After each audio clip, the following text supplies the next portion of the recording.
Thank you for that wonderful introduction. Man, it's been a while that I've been on the affordable housing scene and certainly working hard to develop capital. Before I begin, I want to say thank you to Nora at Housing Works Austin and the Reserve Bank of Dallas for including me in this important conversation about homeownership and the critical role housing policy can play in rebuilding an inclusive economy.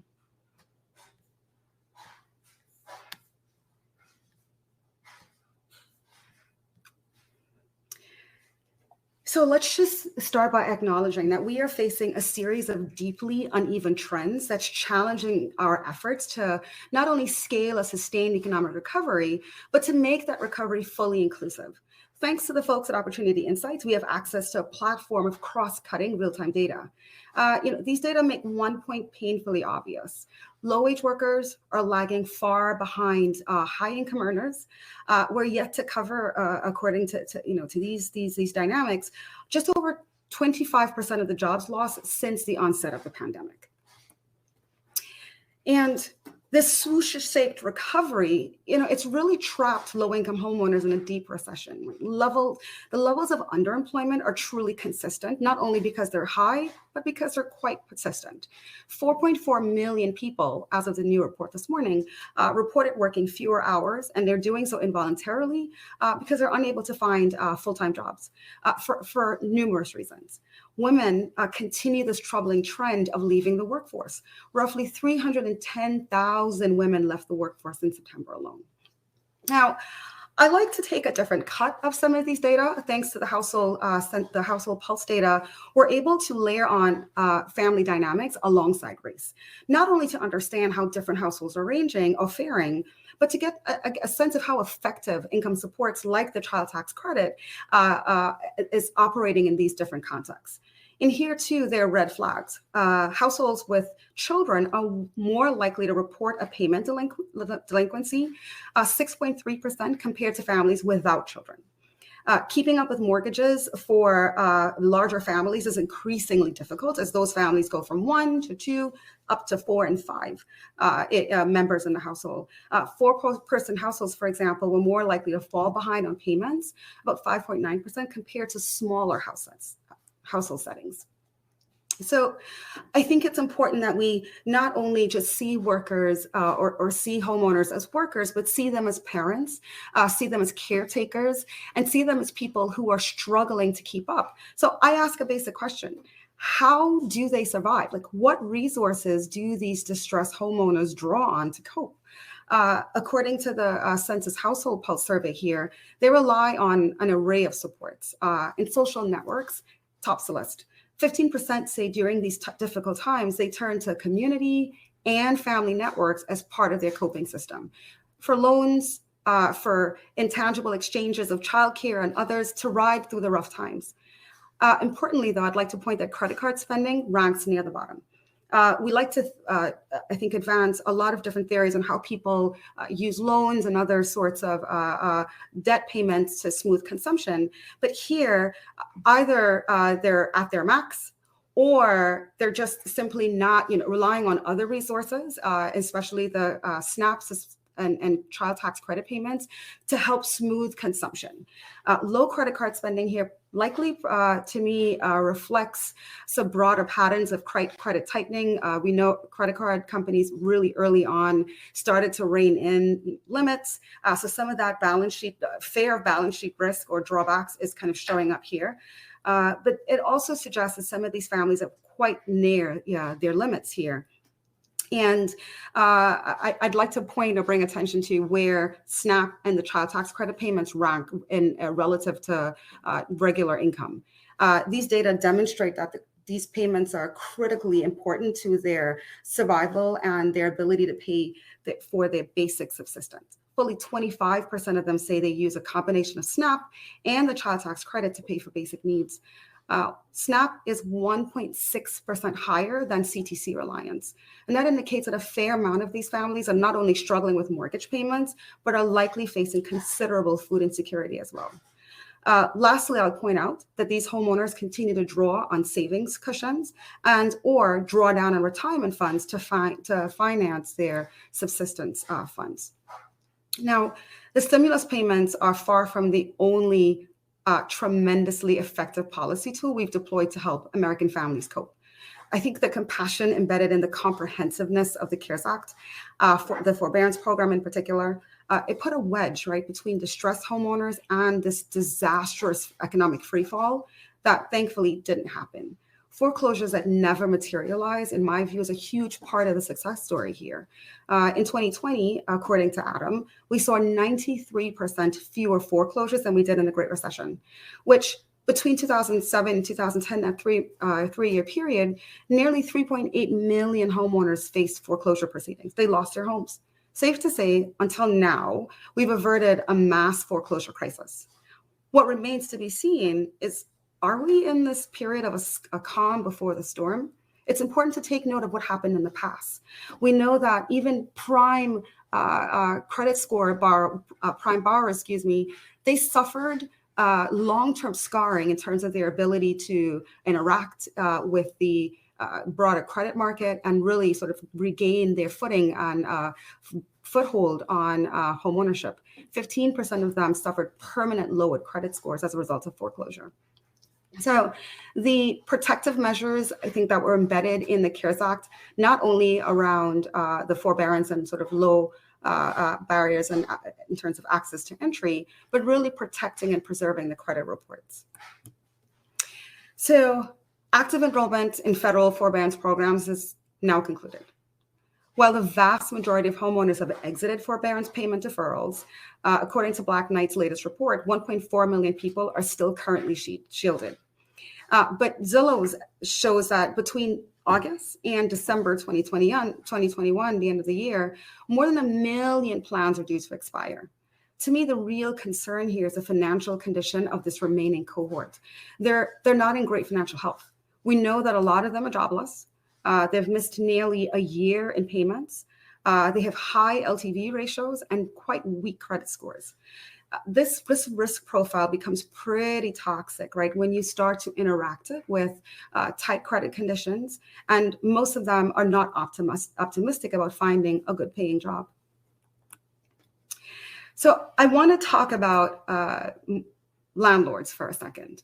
And they find miserable company, strained company with this distressed cohort of forbearance recipients, the last holdout. I think the patchwork of inconsistent, indirect financial assistance to small holding landlords has destabilized this cohort. More than 75% of them, according to the rental housing financing survey, are individual investors. That's small business owners, as far as I see. Many of them see themselves as small business owners. But to policymakers like you and I, they're an incredibly important part of the affordable housing inventory.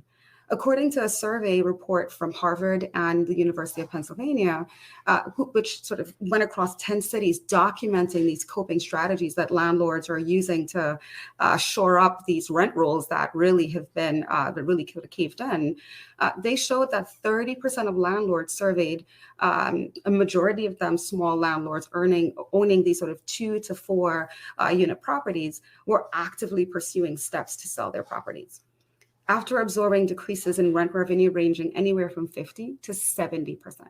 So small landlord instability is more than just an academic exercise or another survey. They're incredibly important, again, to our, as a broader society, our ability to hold on to an already waning and strained affordable housing inventory, particularly in high cost markets. And they weren't necessarily protected from foreclosures. So we need to understand how we can broaden the financing safety net, so to speak, to include a lot of these landlords that have pretty much fallen by the waist, been excluded, almost forgotten in the policy landscape, but are really important to our ability to keep affordable housing as part of the inclusive policy set moving forward. So that was a quick run through sobering, dismal, and quite a daunting set of statistics that stack the landscape for the future. So now that many of the national level social safety net programs have either, they're concluded, like I said, or they're actively scaling down, we're facing some large worrying questions about the future of minority homeownership, particularly in this country. My hope lies, I think, in this idea of a flawless execution of distributing longer term, more permanent relief options to preserve homeownership for communities of color.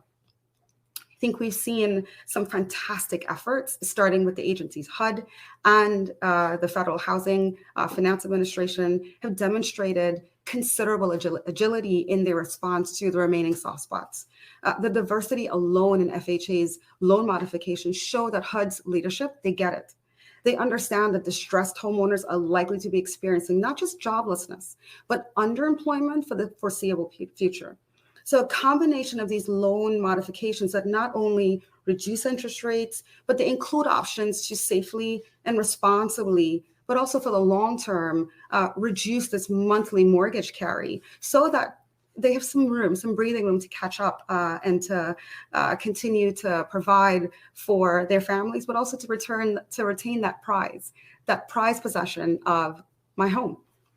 I think Fannie and Freddie, their design of their products reflects sort of similar considerations in both not only the understanding that we've got to, again, entertain some level of reductions in the mortgage carry, but also in their outreach and enormous efforts they've invested in reaching out to people to have them understand and educate them about the options that are available to them. And I'd love to point out that the Homeowner Assistance Fund here is it's an incredible resource, a tremendous resource. We've seen just about 19 states put forth a robust set of plans to help us kind of see their thinking about how they're, from their own little corners of this distressing moment, how they're planning to use these limited dollars, $10 billion, not a lot of money, but certainly using it to stabilize homeowners. And in some states like Colorado, I really love their model, thinking about also situating access to homeownership, preserving access to homeownership alongside these efforts to reinstate mortgages, again, help homeowners to go back and cure deficiencies, whether it's HOA lien, whether it's an outstanding internet bill or a water bill. Here in DC in a few short weeks, our water company will start to collect on past due arrears. So we really need these funds to come online soon and urgently, and connect the resource infrastructure, that entire pipeline from the end user, the homeowners, up through straight to the banking system. And finally, I'd love to sort of take a moment to talk about the CFPB, its return to the business of protecting consumers. And it's clearly evident in this new RESPA amendment that they're serious about not only protecting consumers, but helping COVID-impacted homeowners to hold ground. They've set a higher code of conduct for market services. In doing so, the agency ensures that financially strained borrowers get a fair and a meaningful chance to save their homes through loss mitigation, slowing down that train to foreclosure. I'll close by saying nothing short of flawless and simultaneous execution of these three anchors, these three levels of housing policies, can help preserve and expand access to homeownership for communities of color. Thank you. Excuse me. Thank you so much, Makada. We really appreciate all of the insight that you're bringing us. What you're saying certainly resonates as it relates to our market, a market where the median home sales price grew by 28.5% year over year just last month. So, these are certainly issues that are very real and raw for Austin and for the entire Central Texas region. One of the things that I'm thinking through is that many of the steps that I think we think about as it relates to addressing the needs of homeowners while we continue to recover from COVID-19 are federal level policies. But what do you think that cities and local governments, both cities and counties, I guess, should be doing to address that continued recovery as it relates to homeownership? Emily, and just coming to this conversation, I wondered the same. Again, I think I don't want to sound like a broken record here, but we accomplished something pretty significant. We started under the Trump administration with the CARES Act, and we passed that off that burden off to the Biden administration. They accepted the burden, they accepted the responsibility, and scaled and built on it. That in itself, in the midst of a very polarized political moment, is a monumental task. And that was essential to keep homeowners from falling, through any cracks. But I think the way that was sort of put together allowed us to transition, now that we're at the conclusion of these federal programs, transition it to states and transition it to cities as well. So I think that I'm going to date myself here. I'm 40. Before I turned 40, I'm almost there, sister. I feel you. Yeah. Economic 3 recessions. That's an incredible amount of stress for us to absorb. Out of 9/11 and .com, what do we get? We had expansionary monetary policy. Great. And a war. Great recession. A lot of assistance to homeowners flew through TARP, HAMP, HARP, and you know how well we did with those programs. I think where we are, it's a moment of learning. It's a textbook moment of learning how to build, how to get better. And certainly now states have a huge set of learnings to build on and to ensure that homeowners don't fall behind. So, and I'll add to that, these ideas around multi-level supports. Lump sum payments, periodic payments, keeping the income flowing, as well as freezing credit reports, freezing people in time. So I just don't want us to lose sight of how important this framework has been to, what am I going to say here? To stabilize homeowners. But the half, right? This homeowner assistance piece, $10 billion. That started off at the Great Recession as the hardest hit fund. They started at 1.6 billion. And scaled to the end. Now we're starting at 10 billion. That's not a ton of money. It really isn't. And so it really comes down to deliberation, to being empirically driven about where and how to align supports with need, and also duration. So I scrubbed about 19 of these plans, and I like some elements of each one. One I draw out here is Nevada. Hard hit, second time around, gaming industry. And what they've done is to say, of the 120 million that we've got, we'll put 60 million of it into this unemployment assistance program. Hopefully I'm getting the term right. But what I love about this is the design. $3,000 max, or 100% of PITI, the 4 pieces, principal, interest, taxes, and insurance, for up to 12 months. And what that says is they're really coming in and putting this umbrella and creating some more breathing room here. In fact, an Ohio State University study showed just last year, they went back and examined the HHF. And what they saw was that these kinds of designs reduced, default probability by 41% on average. That's amazing. And that kind of speaks to, hey, what are we saying? Foreclosures a lot of them are avoidable, but some will still happen. It's really about the intent. It's really about the design. One last piece I'll point to, I think of it as a piece of satire. I love, again, Colorado's model, thinking about, hey, 2 pieces of the framework all at the same time, preserving and stabilizing. Elon Musk, he said, hey, World Bank, show me how you can do this. Put it all on Twitter. I've got something for you on Twitter. Colorado says that their need is about $429 million. That's the number of, that's the total volume of loans that have fallen behind.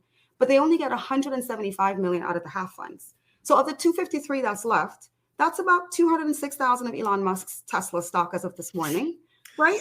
He can pay it off, send the Bitcoin, send the wire transfer directly to the bank. Everything's transparent, and you'll save thousands of homeowners. But in the meantime, states and cities can do a lot to learn from the models that are already scaled, the ones that have begun to pilot, and begin to build on those efforts. We've got solid evidence, solid research. There's so much at stake here to protect homeowners. I love it. Makada, I should have started by introducing myself. I'm Emily Chenevert. I'm the CEO of the Austin Board of Realtors and actress in the MLS system and chair of Housing Works. So I apologize for that. I just was excited to jump right into this conversation. What you're saying about foreclosure too, from someone who cares very deeply about the stability of the overall housing market specifically, is so important. Foreclosure is avoidable. for that kind of imminent impact on the stability of our housing market and our economy overall is avoidable. Yeah. And the effort to support the market in ways that you're recommending by building on top of these scaled federal programs is critical, not just for the folks in need, but for everyone else as part of that community with an interest in its overall stability. And I think that that's a message that's been lost on many communities as well, that recovering from the impact of what we have been through as globally, frankly, it is something that requires everyone, whether you're feeling that imminent need or not. Yeah. And I think that's this is critical for us to remember. I've been thinking too about the ways that the market accommodates what has happened.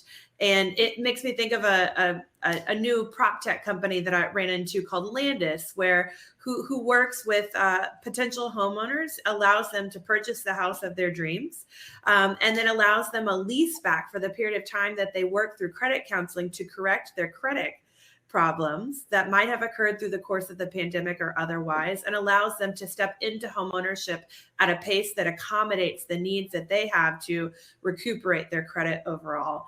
There are solutions for folks who are willing to try to access them, but creating accessibility to those things is important as well. Great. So let me ask you a different question. Homeowners of color are most likely to be hit hardest by the pandemic, as both of our speakers today have acknowledged, and are potentially struggling with the most with recovering from the pandemic's impacts. And we know that those things are the case because of the structural inequities that existed before. How do we address this issue and ensure that homeowners of color especially have the support that they need? So I think you got to draw back and ask yourself, what are the underlying fundamentals? And for me, I see two things. One, it's this persistent weak labor market recovery that's going to be with us for some time. We can't track gig workers, Emily, but I know from my own family experience, my sisters and my aunts, they're less than 6 degrees separated from me. So I see them interacting with the platform economy, trying to make up shortfalls, trying to respond to an employer that says, I scheduled you for 38 hours last week. I'm pulling 10 off and I'll let you know just at the drop of a dime. So there's a lot of instability that we don't catch. And it's easy to package it in these nice ideas around, I think, disrespectful ideas that somehow they're lazing around waiting for this perfect job to land. It's not the case. The other piece is, great, equity is up. There's this new statistic flying around, $1 trillion in tappable equity. Redfin, they sort of peeled back and gave us some nice racial overlays around who benefited, whose median home equity increased. And for Black families, that number was about 197% between 2019 and 2021. Great big numbers, but ask yourself, what are the underlying baselines? That means in 2019, the median Black homeowner had about $30,000 in equity. So that's now increased to $90,000. We're still behind compared to white neighborhoods. We're still far behind compared to Asian majority neighborhoods.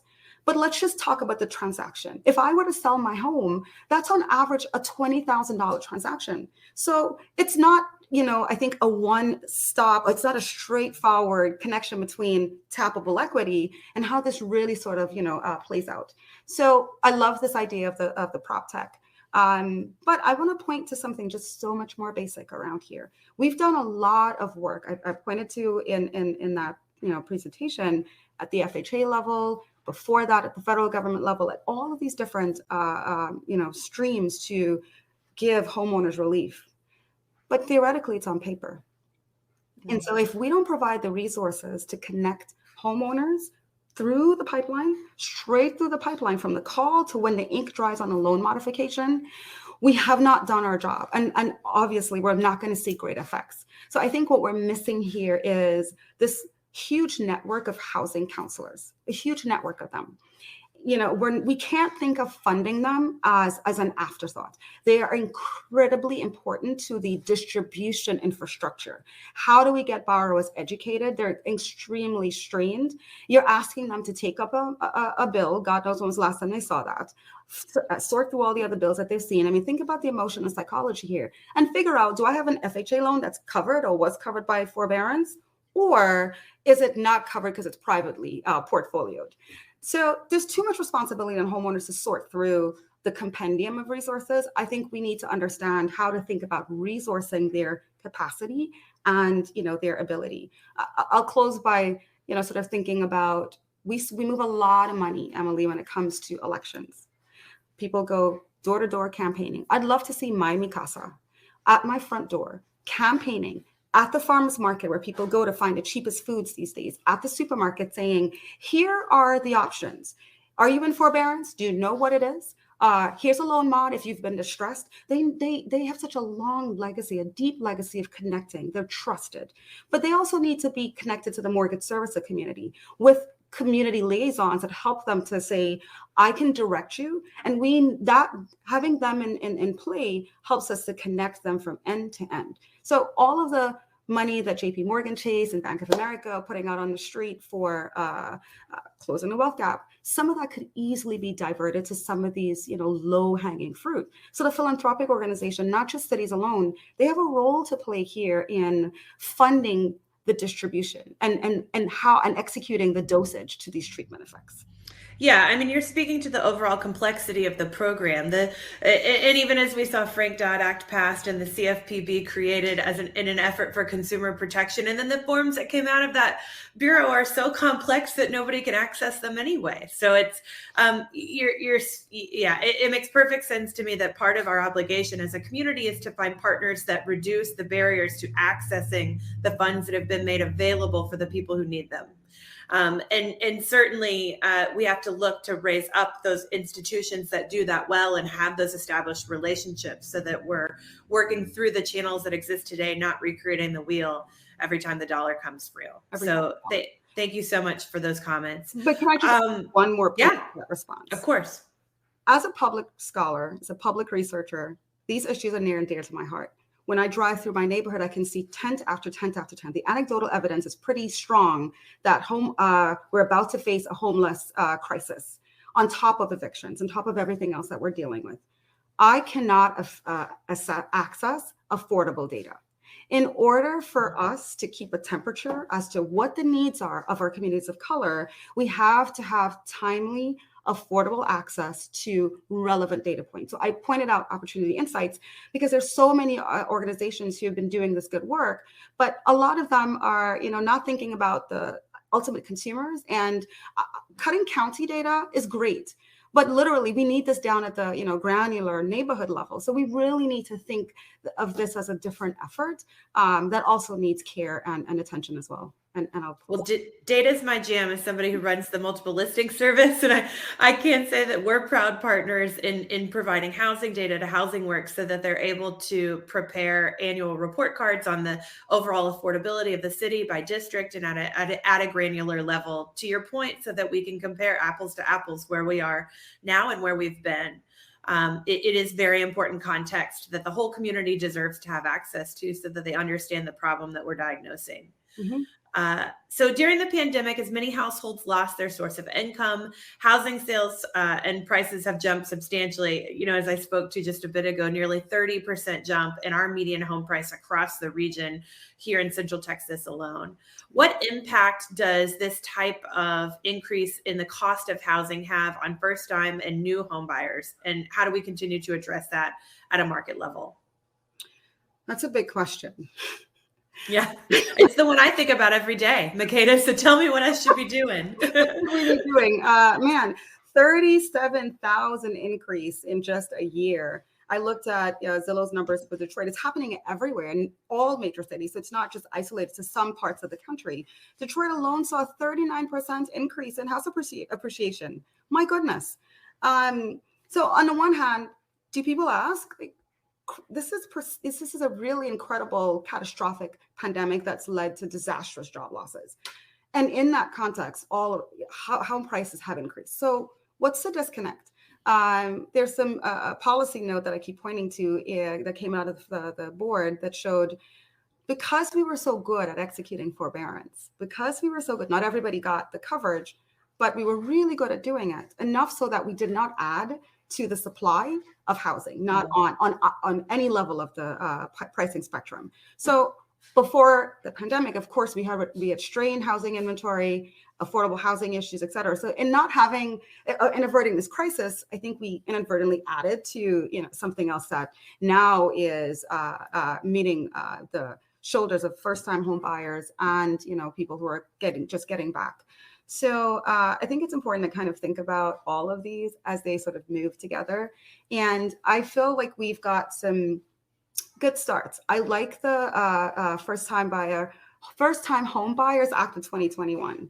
I'm not a political guru, but it's a really easy way through the tax code that kind of pushes us out from discretionary decisions into a world with an automatic stabilizer for people to new home buyers, first-time home buyers. And when I say new, I'm stressing it because people lost access to home ownership in the Great Recession. Those people are still part of the system that's trying to regain that asset. And so it's important to sort of think about systematic, large-scale efforts. I'm not talking about subsidies. I'm talking about mounting the same kind of subsidy that we get with the mortgage interest deduction. So if we pass it, and we've done this before, we did it with the 2008 Housing and Economic Recovery Act, 1.5 million people, including me, got my first start with homeownership through that important credit. And I like this new iteration, again, building and learning from the past. I love that they are flexible around, we'll recapture if you move within 5 years, but not if you're moving for an employment reason. So that's great. The other part that I really like about this bill is it's indexed to inflation. So you're not losing purchasing power if we ever get it passed, as we sort of move along. And then I think we can sort of think about down payment assistance. There's another act, I won't even get into that.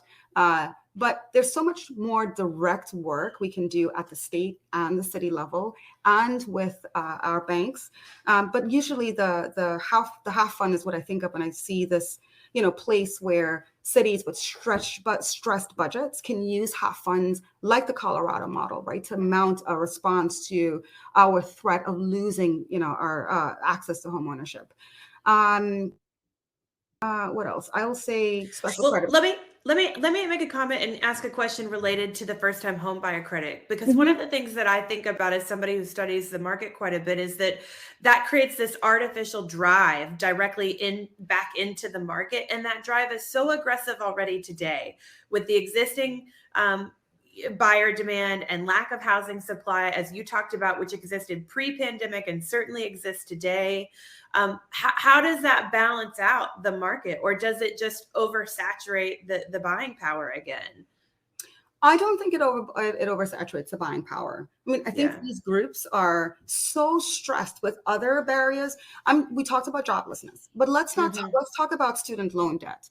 We've kicked the can down the road, but before we know that the debt load is so heavy, it already was pushing people out of the market by preventing them from being able to show up as buyers. So I don't really worry about that piece. Besides, it's really spread out as well. But I think it's important for us to have these two pillars in view: stabilizing and continuing to make gains. At 44% homeownership rate, we cannot afford to lose Black homeowners or Hispanic homeowners who have rates that are slightly higher. We just can't afford to lose them, Emily. And so I think it's unfortunate to hear, well, equity's up, so go sell your house. Sell your house and do what exactly? Rent? And go where? Right. Yeah. No, that's definitely a very real reality here. So my last point on, okay, well, what can we do? I special credit purpose programs. We thankfully have another bite at the modernizing the Community Reinvestment Act, thankfully. We know that there's still a lot of contentious settling between the regulators around, which way we should go. But there's some really settled law when it comes to special purpose credit programs under Reg B. And so banks need to avail themselves of all of that flexibility to really address homeowners who are both stuck in cycles that prevents them from exiting a market, and others that can't enter. So Talmer Bank, Detroit, going back to Detroit again, a few years ago, they sort of thought about, well, what's structurally wrong in this 8-mile stretch, Detroit, the 8 Mile? really and truly, sales don't move. Those markets are really thin. It's not just because people don't want to live there. People want to live there. But there's very little market information. You and I, traffic in information asymmetry quite a bit. That's very costly. If an appraiser can't find enough data points to properly and fairly value a home, then the transaction falls through. And so I love their experiment. When they went in, phase one was tough. They learned a lot of lessons. Perhaps banks should not be in the business of directly renovating homes, but they didn't give up. They sort of came back and got better the second time around. And what they ended up doing was partnering with the Detroit Land Authority, the land bank there, and Southwest Solutions to scale, appropriately put them in a role where they're financing and bringing this, interest subsidy to bear, but also really thinking about making and recreating a market with information that appraisers could rely on to fairly and accurately appraise these homes and create a market that buyers can come in. There are homes on the market, they've been renovated, they're beautiful, and all of a sudden, Mary Grove is a very different prospect than it was when they first started. So I think these examples, when I bring them to the fore, it's not just to say, oh, banks, go out and create another credit product. No, there are ways to layer your creativity and your ingenuity on to solve long-term challenges. And we know this has been certainly a long-term challenge for other 8 miles around the country. So I thought I'd offer that. That's great. That's awesome. I'm gonna round us out with one that came in from our chat. Black home ownership is such a critical issue. How do we target programs to the Black community without violating the Fair Housing Act? Interesting. The easy part, which is a difficult part, is an uncomfortable truth. Race and place have always coincided. Have always coincided. The FHA decided that back in 1933, 1935 with the Holk red maps, the redlining maps. Mm-hmm. So you can easily, like I said, go back to that special credit purpose program. You know who lives in the 8 Mile area. And that meant that overwhelmingly Black, first-time new homeowners, whoever was interested in moving into that market, now had, they were disproportionately the beneficiaries, the upside of those kinds of efforts. So it's possible to use these uncomfortable, long-standing, challenging truths that we continue to work with here and create new opportunities, new markets, and new beginnings for Black and Hispanic homeowners in particular. Yeah. How does that play? What are your thoughts on opportunities for us to use land use and the regulatory methods to creating housing capacity in a way that turns over those maps and appropriately redistributes access to housing? Come now, Emily, if I knew the answer to that. But I feel like... Could you just pave the way for Austin to do that right? We'd like to start here. Well, first of all, we need to continue to hold ground like we did with inclusive communities way back in 2015. That was a nail biter for us. And essentially that case really brought to the foreground how good intended policies can have unintended consequences, right? So the low-income housing tax credit program, I think there's a chance for us to go back there too and revisit that program design. It's great that, it redirects very competitive tax credit dollars to these challenging projects but for these subsidies, we in my affordable housers could just never bring to market. But they do concentrate poverty, and they continue to concentrate in the same places over and over again. So I loved Matthew Desmond's the Laurel, New Jersey work. That shows that it's possible to situate, to change a design of affordable housing, to situate it in different contexts that helps to disperse these pockets of poverty, and to do it with respect and dignity for the people that essentially inhabit those residences and feel proud of them. Yeah. Makada, your passion is contagious. I so appreciate that you're doing the work that you're doing and that you're bringing forward this conversation for us. Thank you for all that you're doing. I've got one more question from the chat. It's critical to understand the overall impacts of the pandemic on the housing market. What would you say are the biggest issues that need to be resolved in terms of economic recovery to address the needs of homeowners? I think we've kind of gotten at this in some way, but if you have anything else to add for Molly, we'd love you to do that. I think it's important, Molly, to remember there are two realities emerging for homeowners. And I keep stressing it because it's easy for us to think of unemployment and joblessness. But what's less clear, and this is more of a complex issue, is that people are working, but they're working multiple jobs. They're working longer, or they're working fewer hours. And all that means that they're making less income. A lot of them, listen, toll workers. Have you gone up to New York recently driving? I have. All of the toll people I used to say hi to and drop my pennies on, they're now gone. So there's an undercurrent of automation that's slowly erasing jobs. They're homeowners too, at least I'm sure some of them, or if they would let me ask my questions. So part of this is thinking about the short-term transitory effects of how automation and joblessness and chronic underemployment all sort of come together. And the thing is, we just don't have a crystal ball. We just don't know how long this will last, which is why it's so imperative to be responsible, to be innovative, and to be cautious around the HAF funds. I think that's an incredible opportunity to deliver really pointed and targeted relief. So when I see Alabama using COVID dollars to build prisons, I get incredibly frustrated and infuriating.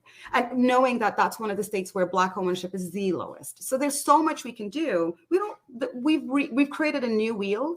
We've created a new infrastructure. We just need to get the work done and not ask normative questions about what and should, how. How do we ensure that we center homeowners that are distressed? And then how do we ensure that they have the information to make decisions that will affect their long-term financial well-being? I love too that you're speaking to issues of labor and competency and the ways in which we raise up the skill sets that people have too, so that they are effective in navigating an economy that is changing each and every day. The pandemic in some ways moved concepts around where and how we work forward, and in other ways continued to make existing competencies obsolete in a way that's very uncomfortable and creating more and more inequity. So it's, these are real issues that I think everybody is facing kind of in real time all at once because of the pressure cooker that COVID has created around the systemic inequities that existed before today. Thank you so much for your time today. Thank you for being a part of our program, and please keep doing the good work that you're doing. We appreciate all that you do. Thank you, guys. You bet. Thank you, Nora.